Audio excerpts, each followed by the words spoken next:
Welcome to Mr. Moon has left the building on this very sombre occasion. We're filming this after we've been spanked by Spurs 3-0. And I think we've got to ask the question now, is time up for Graham Potter? And who do we get in if it is? Or do you think we should stick with him? And will he get it right? Over to you, Mr. Chard. Such a tough question. I think he's struggling massively. I don't know whether he's going to turn it around as much as I'd want him to. We've said before we like him as a person. I just don't know if he's up to it. I don't know if he's able to turn this around. And, you know, some of his decision making that he's been making just seems a bit Well, let's bizarre. go to that. Spurs. What did you make of that starting lineup? We've been saying for weeks, haven't we? That centre midfield of Ward-Prowse and Souček is never going to achieve anything, is it? They're just not good enough. They're not going to cover the ground. They're just not good enough. And so, you know, we've signed Magassa. You know, he's had 2 weeks of training. You know, he hasn't been on international duty.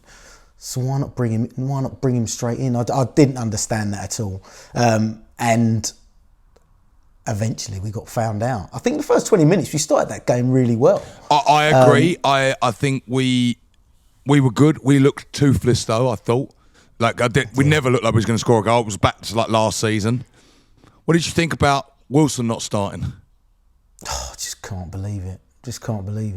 And then bringing on Guilherme over Wilson, and then bringing Wilson on at 3-0 down. You've got to look at the manager now, then, haven't you? I mean, those decisions are just bizarre, just absolutely bizarre. And his reason for not starting Wilson was because he's saying he didn't have a pre-season, so he's not quite match fit. But like again, he's had 2 weeks. What has he been doing these last 2 weeks when we haven't had a game? Surely he'd be getting his fitness up. And even if he's not fully fit to last the whole game, he starts the game, comes off after 60, 65, and you make changes then. It's just bizarre. None of it. Irvine introduced, 3-0 down again.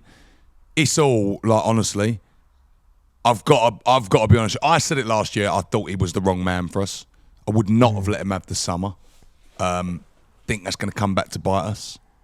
It was funny. I looked at Graham Potter's record at Brighton, and I think like his finishes at Brighton, because people have this feeling that Graham Potter was some sort of magic thing. His finishes were 15th, 16th, and 9th. So he took 3 seasons to get to Brighton to 9th. I know they'd come up then. They're a newer side. Wasn't like he's not some sort of messiah. Like got booted out of Chelsea very quickly. I don't think he's a very good manager. I don't. He definitely has not got the players to play his system that he wants to play. So then it makes you think, what is he doing? So then it asks the question, who would you take? Would you sack him now? Or how long do you give him?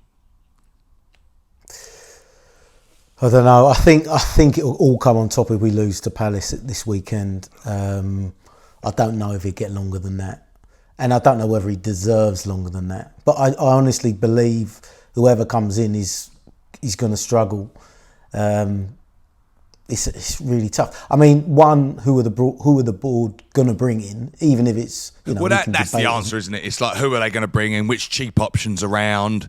Which other guy are we going to go with? Another style to what we've already been going with, to just flip-flop again that we haven't got the players for. Do you know what's so funny? Watching people now talk about David Moyes, and he doesn't like to attack, yet he's got one of the most attacking players, Jack Grealish, in his team now. Well, he bought Tyler Gibbling as well from Southampton, didn't he? As well. Funny what you get when you back him. He puts together quite a tidy little side. Honestly, I'm really heartbroken this week because I actually think it is the end for us for quite a while. I know people say that's a bit exaggerate. We've been down before. I don't know how easy it is, to be honest with you, coming back up. I think all the band-aids have come off at once at West Ham that we've stuck on for years. In actual fact, it reminds me of driving around Los Angeles at the minute. All the band-aids have come off, and it's just covered in filth, homeless people, crime, and it very much resembles West Ham.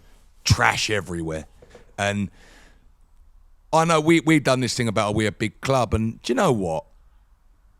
We are an amazing fan base because we don't win anything, yet we turn up every single week, and all we want is just a bit of fun, really. And it hasn't been fun for years now, has it? No. I don't even know how you go, to be honest with you. Like, I have no idea. I couldn't go and watch that anymore. All you keep hearing is old West Ham fans, like real West Ham fans, saying they're not going anymore. That's sad. So sad. Be a load of tourists over there, and we will lose our club to that sort of fan base who don't care. I know they've done this band half and half scarves the other day. That was all a bit of PR move. Would they even make them things for anyway? They shouldn't be allowed in the Premier League anyway. I don't know who I'd take as the manager.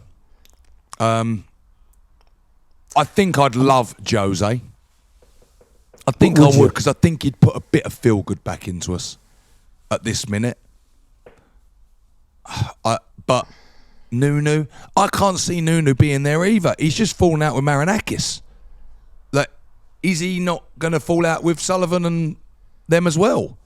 Well, and Kieran McKenna was in the boardroom this week. Fuck me, I don't want him. No, he's just relegated Ipswich. Playing out from the back, an idiot playing out from the back again. Like, I don't want that. We're not good enough. But I do think it's time for Potter, because I look at, like, we concede 1 in 3 corners that we face. And he then come out and said we were pretty solid at the back. Like, what sort of idiot are you to come out and say that? Like, that's where you're taking us for idiots. Like, you concede 1 in 3. That goal, I think Sarr scored at the back post. If my 10-year-old defended like that, I'd say maybe football's not for you, son. It was no one on him. Just pathetic. It was pathetic. Mm-hmm. And for him to come out and say that we defended well, and you got to think that must have been their probably 8th or 9th corner of the game. Let's be honest, the first one was a goal as well. They disallowed. Yeah, it was, yeah.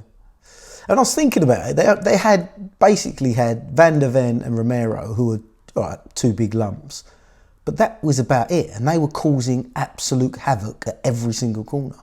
You know, they're not exactly a huge side, Tottenham, but they were causing havoc at every single corner. And it's just like there was no adjustments made for the set pieces. They looked like they was going to score nearly every single corner they had. And we're going to do this as an after, if you've finished scrolling this, either it'll be next day or day after. We're actually going to do an analysis on our defence and keeper. Like, we're going to actually talk about this, because we've talked about this for a long time. But on that video, we're going to talk about it. So stay tuned, and if you watch, it might already be on the loop. So have a look at it as well. But who would you take as a manager? I mean, it's likely to be someone who's out of work. So, you know, Jose and Nuno would be right up there, I'd imagine, as the favourites. I can't ever imagine the board going for Jose. I really Do you can't. think there is a part of them that might go for him to appease the fan base, to take the heat off them? Maybe, yeah, maybe. But even still, as much as I love Jose, it's not a long-term fix for West Ham. No. Do you know what I mean? Nuno maybe, but then his style of football is basically identical to Moyes. Exactly, that's what I mean. So if you're flipping to these styles, what are we doing? We had the man. We had the man that can play that style.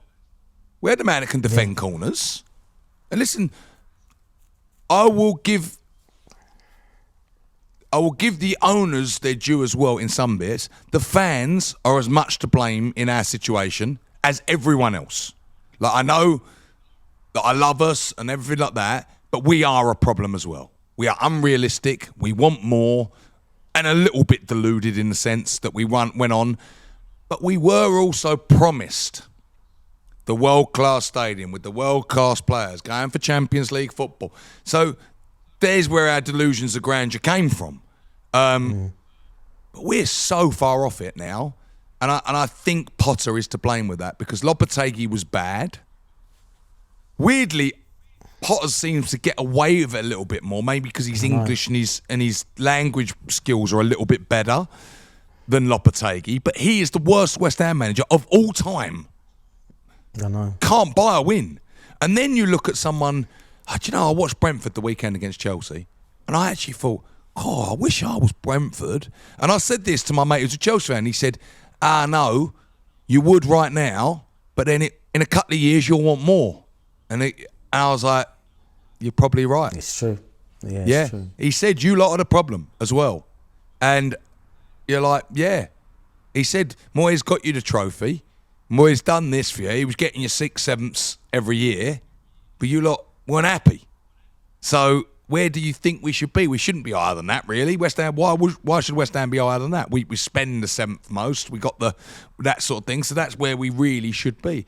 But I do think Graham Potter and Ruben Amorim, I think, are the most lucky managers to still have jobs because I think they are both awful. Really do. Just don't. Yeah, I don't think either of them will have a job much longer, to be honest with you. I mean, Potter, I just don't know how he's going to turn it around. I really don't. And then the next few fixtures aren't kind either. Who have we got next? We've got Palace, Brentford away. Got Brentford at home. I think is it Everton? Is it Everton in between that? Everton. Moyes is going to want to turn us over. I think it's Everton, Brentford. And I know we've got Leeds away and Arsenal away coming up as well. No easy game in this league. No easy game. And these ones that have come up look all right. Yeah, all of them. You know what it is? They're right. playing out from the back, most of them. Like Burnley was so unlucky against Liverpool. I know. They defended so well, didn't they? Scott Parker. Would you think? No. I think his stock has risen more recently. He wouldn't be. I don't think it'd be the worst appointment. He's got the West Ham and he's affiliation got that West Ham connection. Yeah. I do think someone needs to have that. Like, I kind of someone needs to come back and have that feel good with the fans a little bit. Yeah, get the fans on board. I don't think I'd want Carrick, but no, I would. Do you know what it is? I don't want someone like Carrick because I think they're coming in unless you're a really, really top manager that can change something around here. I think you're on a hiding for nothing. Yeah, I agree. I think Jose might go and get 10% out of some of these players extra because he won't allow it. But to be honest, I've got to say I'm at a point now where I don't want to see this defence. I'd rather see kids in there. And I'm not all for the kids playing at West Ham, but this defence is disgraceful. And the midfield, it is disgraceful. But let us know. Let us have your say as well. Who would you want? Would you keep Potter or would you replace him with, and who with? But stay tuned. We're going to have more videos coming this week. We're going to try and do like one video every single day. We're going to record a load now, so there'll be stuff popping up. We're going to analyse our defence next. It should be a fun one. We'll see you all soon.